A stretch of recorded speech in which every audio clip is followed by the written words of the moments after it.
Hey, how are you doing? I'm going to review this old Hohner acoustic guitar. It's from 1985. It's an LW400n. I assume the N is for natural.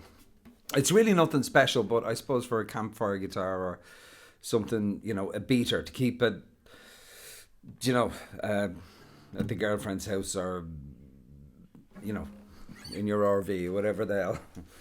It's not bad. So what I'll do is I'll let you hear first, and then I'll tell you a little bit about it. And okay, so it's tuned to open G at the minute. It shouldn't really affect whether you'll get the sound of it. Okay, you ready? Of course you're ready. You can't tell me you're on a video.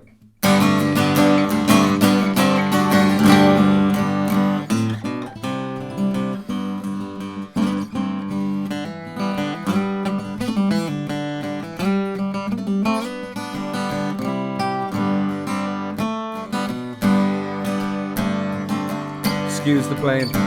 Well, me and me cousin were not the McBride as we went to walking down by the seaside. And now mark what followed and what did betide, for it being on Christmas morning.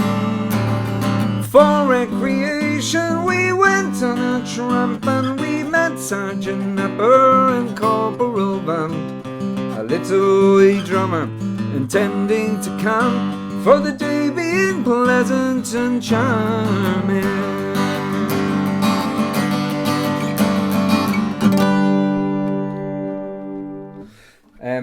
Excuse the playing there. Okay, so like I say, it's all laminated, which means that there's no solid woods anywhere in it. It's basically, laminate is a fancy word for plywood. Okay, so the top is plywood with a spruce top on the top of it. And then the rest of it is supposed to be mahogany, but I don't know what it is. Some sort of painted nonsense, It's respectable enough looking from afar. This cutaway thing is real Hohner. You always know a Hohner, if you look in the small lads or something, you see that little cutaway thing. You know what it is.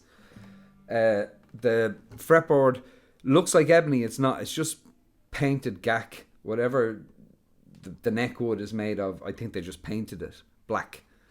You can't see any grain even up close, really. It's really smooth. It used to have a Hohner logo on it, which you can see in certain, look, the camera's picking it up. The tuners are awful. They're those terrible ones where they're all on a strip. See if we can get a look at that. And they're not terribly accurate. Now, what that means is when on expensive guitars, you'll see things like tuning ratio 26:1. That's 26 turns per inch. Steinberger is probably the most accurate guitar there is. It's 40 turns an inch. And what that means is that it's possible to really finely tune where the string is stretched to. Whereas on this, it's really crude. And I do have some tuners, and I'm going to stick them on, I think, because I only recently got this back. It's my first guitar. So hence why I kind of have a soft spot for it, even though it's a bit horrible. Like fingerstyle.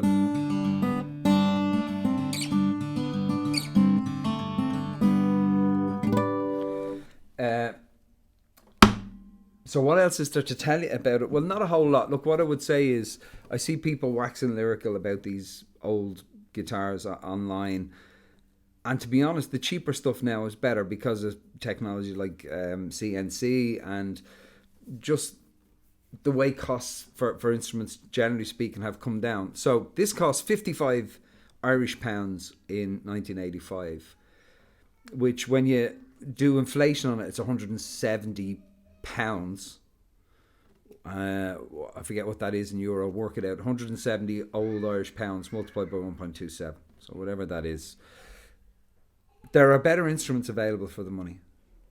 And even then I think there were. But it's kind of stood me in good stead. So the story was that I was still in school, and there was a great guitar player in our school called Joe Page. Still a great guitar player. And at the school concert I asked him could I get up and sing with him. And he'd never heard me sing or anything before, but he said, yeah, sure, why not? And after the school concert, it went so well, we did Ziggy Stardust. And I can't remember if we did another one. I know we did Ziggy Stardust.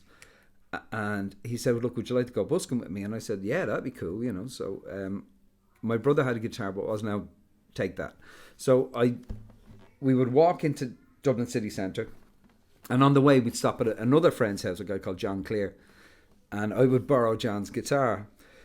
And after a couple of Saturdays of this, John got sick of it because I was taking his guitar away on a Saturday when he wanted to play it, and he lent me the guitar one last time, and it was an old concerter, and he said, this is the last time, you know, you understand? And I said, yeah, that's cool. So we went into town, and we bussed for several hours, or I don't know how long we played for, and we earned 60 Irish pounds.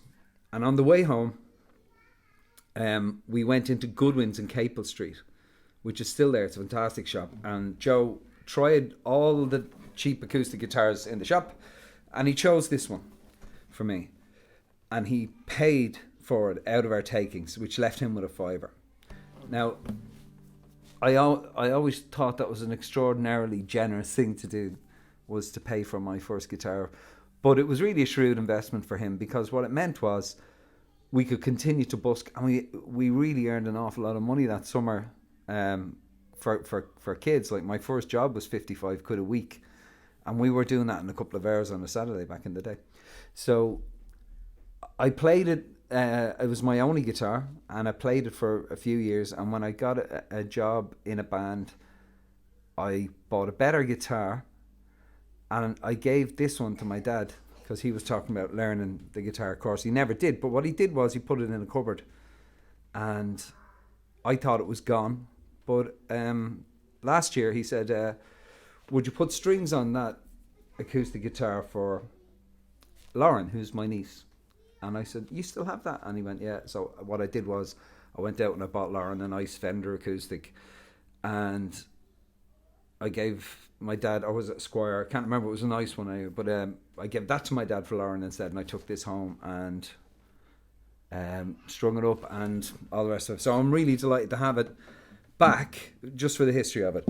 But when I see guys talking online about these old guitars, and saying how great they are, I mean, really, I have cheap guitars here, modern cheap guitars, every bit as good, if not better, and you get a solid top nowadays, which you don't. I mean, if I'd bought a solid top guitar in 1985, it would be really aged and mellowed by now. This is just harsh and bright.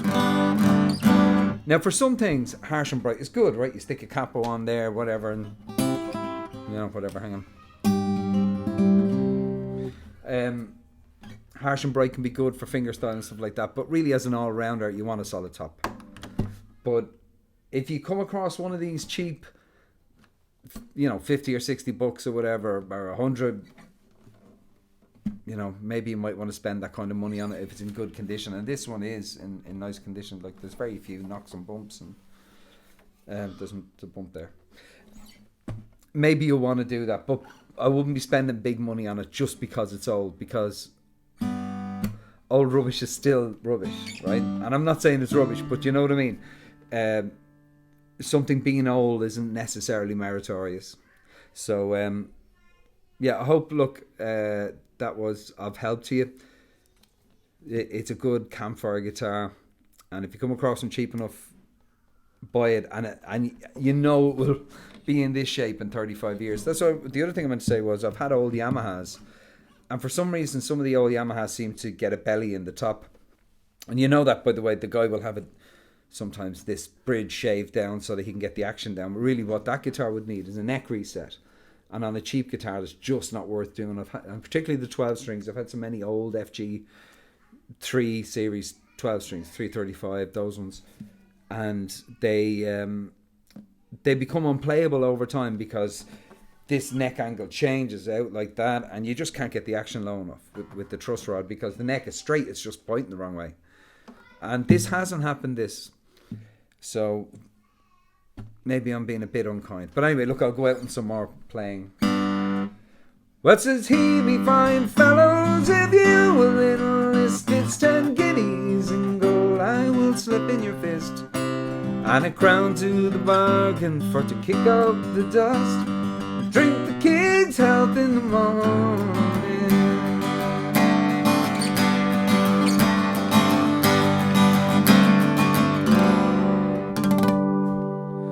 Hohner LW400n, 1985. Cheers.